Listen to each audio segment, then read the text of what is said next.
Hello viewers, স্বাগতম আপনাদের আমাদের আজকের ভিডিওতে। আমরা সফলতার 100 মন্ত্র বই থেকে পরপর 5টি মন্ত্র আপনাদেরকে পড়ে শুনিয়েছি। আজকের এই ভিডিওতে 6 নম্বর মন্ত্রটি আপনাদেরকে পড়ে শোনাবো।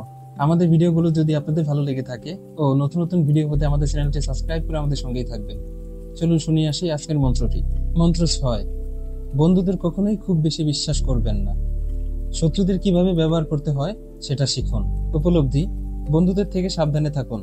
তারা আপনাকে আপনার সঙ্গে অনেক বেশি তাড়াতাড়ি বিশ্বাসঘাতকতা করতে পারে।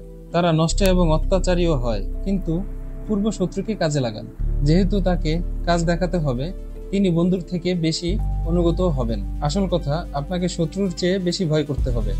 যদি কোনো শত্রু না থাকে, তৈরি করুন। শত্রু বিশ্লেষণ: শত্রু দ্বারা উপকৃত হওয়া।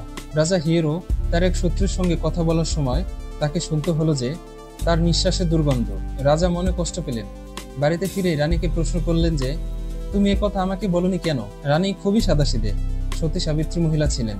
তিনি বললেন, মহারাজ, আমি ভেবেছিলাম সব পুরুষের মুখের গন্ধই ওইরকম হয়। এর থেকে পরিষ্কার যে আমাদের ছোট বড় যেসব কুখ্যাত দোষ ইন্দ্রিয় দ্বারা অনুভব করা যায়, সেগুলো বন্ধু ও পরিচিতি জনদের থেকে, শত্রুদের কাছ থেকে তাড়াতাড়ি জানতে পারি। প্লুটার্ক, আনুমানিক 46 থেকে 120 খ্রিস্টাব্দ। এতক্ষণ শুনলেন সফলতার 100 মন্ত্র বই থেকে 6 নম্বর মন্ত্রটি। যদি আমাদের ভিডিওগুলো আপনাদের ভালো লেগে থাকে, তাহলে আমাদের চ্যানেলটি সাবস্ক্রাইব করে আমাদের সঙ্গেই থাকবেন। ধন্যবাদ।